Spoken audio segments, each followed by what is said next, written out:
From kicking suspects to Perez striking Crudup and slamming him to the ground. To beating patients. Get down. Get down. Get down. These 5 officers once swore to uphold the law, but the only thing they'll be holding is orange jumpsuits. Disclaimer. Number 1. Giovanni Crespo. Crespo faces 6 charges including aggravated manslaughter and official misconduct. On the night of January 28, 2019, Gregory Griffin was pulled over for speeding. The officer reportedly told him to turn off the engine during the stop, but he didn't comply. Sir, turn off the vehicle. Turn off the vehicle, sir. Turn it off.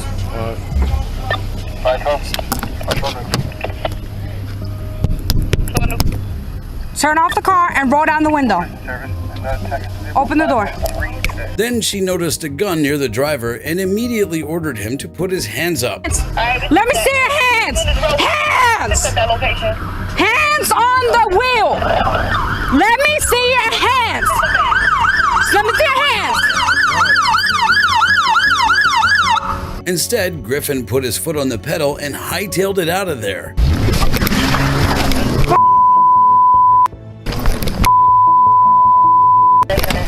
Be advised, the vehicle took off. Thomas in Pennsylvania. 2017, Chrysler 300, color black. The officer radioed for backup as she followed after him. One of the officers who joined the frenzied high-speed chase was Giovanni Crespo and his partner. When the patrol car pulled close side by side with the fleeing car, Crespo jumped out of the car, brought out his gun, and fired. Shots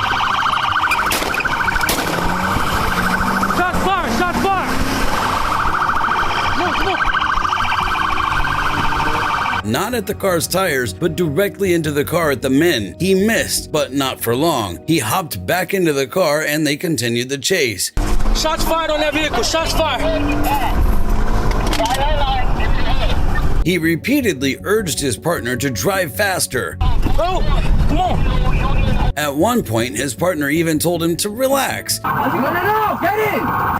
Relax, bro! It must have been the opposite day because Crespo pulled that stunt again.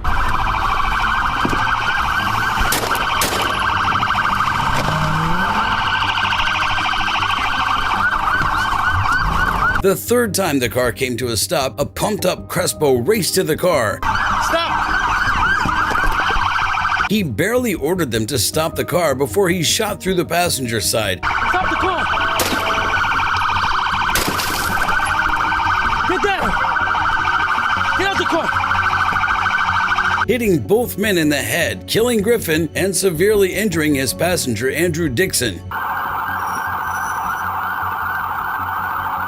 It should be under his leg. Does anybody fires a weapon here? No.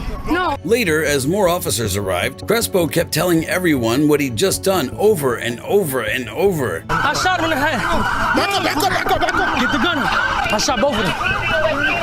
Yeah, I shot both. Yeah. You good? Yeah. I shot both of them here. Okay, right and here. Then, After reviewing the footage, the department determined that Crespo had used excessive force. He was immediately suspended from the department and arrested. During the trial, Crespo's defense attorney argued that Crespo was a superhero. This law enforcement officer saved lives that night. End of story. But the prosecution saw the evidence differently, mainly because Crespo's story had changed. This defendant shot Gregory Griffin through the back of the head, severing his brainstem and killing him, and shooting his friend Andrew Dixon in the face, causing serious bodily injury. After 6 days of deliberation, the jury came back with a verdict. Crespo was found guilty on all counts. Several of Crespo's family members broke into tears. Their sobs and screams filled the courtroom. One woman began screaming in Spanish as she rushed out of the courtroom. He's facing up to 30 years for his stupid actions in January. Speaking of stupid actions, you won't believe what this officer did to a patient just because he called him bro. But before that, number 2, Jordi Yanes Martel. Take a good look at this face because this is the last person you want to see in your nightmares. Jordi Martel faces 4 battery charges and 1 trespassing charge. In January 2020, Martel, an officer with the Miami Gardens Police Department, filed an arrest report alleging that while he was working off-duty security at Tootsie's Cabaret, he had tased a drunk woman who refused to sit on the curb and was punching and kicking at officers. Then, months later, a video leaked, and authorities realized everything they knew about that arrest was a lie. We are all here today to correct what we all see as an injustice that we are alleging is actually a crime. It all started when 32-year-old Sofia Sacho was kicked out of Tootsie's Cabaret for throwing money at a waitress. She was trying to leave when Martel approached her. The club owner had told him to tell her to never return, but Martel had other ideas. Is there a reason why you need my ID? Yes, you're being trespassed from the location. Okay, need you to follow me to my car, please? He told her she was trespassing and ordered her to step out of the car. When Satchel refused, he reached into the car, opened the door, and dragged her out and threw her on the ground. Don't reach in my car. Is you crazy? You can't reach in my car. What are you doing? Like, no, what is he doing? I'm a, like, come on, don't be f***ing punk. Like, what is wrong with While kneeling on Satchel's neck, Martel got out his stun gun and hit her twice in the stomach. Why is you kneeing on her neck though? That's weird. Why is I kneeing on her neck though? Get back! Get back!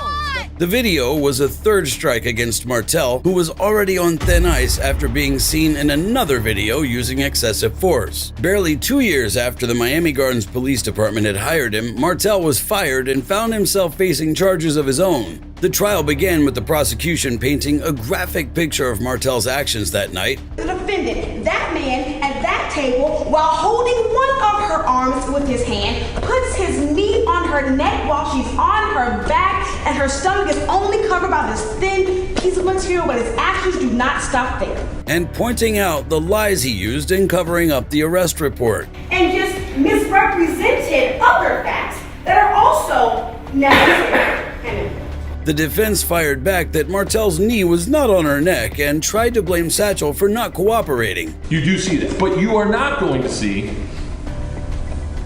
any clear indication that that neck or that knee is actually on the neck. In fact, you're going to hear contrary evidence to that. In the end, Martel was found not guilty of the felony charges, but guilty of battery and trespassing. Before the sentence was handed down, Satchel finally faced the officer who'd attacked her. From his knee choking the life out of me, fabricating reports, and lying on me, to being tased multiple times in the abdomen while being pregnant, I want him to suffer as much as he intended for me to suffer that night. Martel also spoke in court, but the judge was not convinced. I take full responsibility for my actions and for what happened that night. It did not only affect Ms. Satchel, it affected me as well. Martel was sentenced to 30 days in jail, and he has to spend a minimum of 100 hours speaking at the police academy about what not to do when serving as a police officer. You might think that a little drinking can make anyone, including an officer, lose it. But our next officer was right in a hospital, so what's his excuse? Number 3, John Romer. Hitting a patient because he called you bro might sound crazy, but crazy is John Romer's middle name. He was charged with official oppression and making a false report to a peace officer. On November 5th, 2016, 20-year-old Henry Newson was discharged from Texas Harris Methodist Hospital in Fort Worth, Texas. While in the lobby, he borrowed a cell phone to call his mother to pick him up. Suddenly, the guards accosted him, asking him why he was in the hospital. Where's his home at? Okay. You know where at in Fort Worth? Newman explained he was calling a parent to pick him up, but his answers didn't satisfy them, so they continued to hound him for answers. So your son's coming to pick you up here? Alright, well I'm asking you a question. Okay, well I'm asking you a question. If you see me on the phone, I just got off the phone with my dad trying to get in contact with my mother. I should tell you this. Okay, so do they know what hospital this is? Yes, they do. What? My mom knows. What hospital is this? I told her. What is it? I don't have to repeat myself. It's freedom of speech. You never told me. But my mom, I told her. With my freedom of speech, I told my mother where I was. One of the guards was John Romer, a police officer working an off-duty security job at the hospital. He immediately ordered Newsom to shut up and pushed him toward the exit. All right, here you go. Go, come on, let's go. Here you go. Come on, let's go. What do you mean? I was just trying to be nice. No, no. Thank you.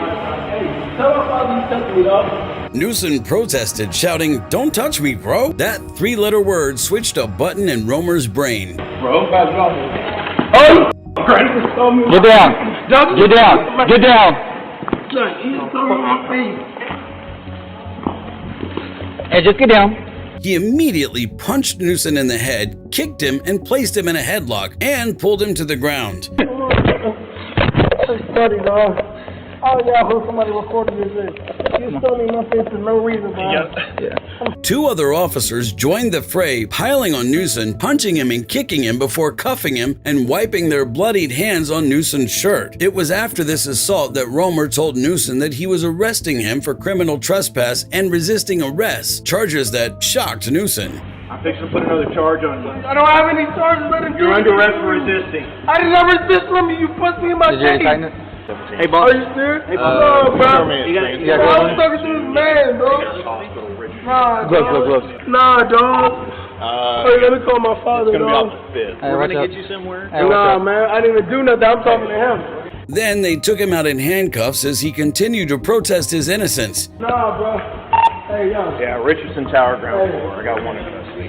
No, man. We're not doing it. I'm going to call my mother. Tell her to pick me up. Even though he was already in cuffs, Romer continued to assault Newsom. He repeatedly Hey. hit me in my, without, you Hey. check my pocket? Hey, sit down. Just sit down, bro. Sit down. Get back, bro. Sit down. What are you Just doing? sit down. Just What sit are you down. doing? Can you tell him to get back? Just sit down. Sit Hey, down. son, I swear to God, this is Just about to sit go down. viral, dog. Sit down. This Just is sit about to down. go viral. Newsom was taken to jail that night. When Romer appeared before a grand jury later that year, he swore that Newsom had attacked him first, so he retaliated. He thought he'd gotten away with it since he'd worked 16 years on the force and had gotten away with much worse. Let's rewind to February 2011. Romer shot a disabled father of three, Sharrell Thomas, 12 times while the kids watched from the back seat. There was a public outcry, but Romer was given qualified immunity. Down here, the least y'all can do is tell the man, babies, I'm sorry. That's the least y'all can do. That's the least you can do is tell the man, kids, you sorry. Even then, the police chief defended his actions. It's easy to stand on the outside of police work and point a finger of either racism or something inappropriate from the police officer's perspective. We have the hardest job in the nation. And when we make decisions that have that level of seriousness, we will be criticized by many areas of our community. But this time, Romer would not get away so easily. After a look into the arrest, the charges against Newsom were dismissed, and Romer found himself on the hot seat facing charges of his own. His defense tried to claim that Romer was right to punch Newsom because he was disrespectful, but the prosecution had the right evidence against him. He lied about whether or not he had told Henry Newsom that he was under arrest. So we have it right there on the camera.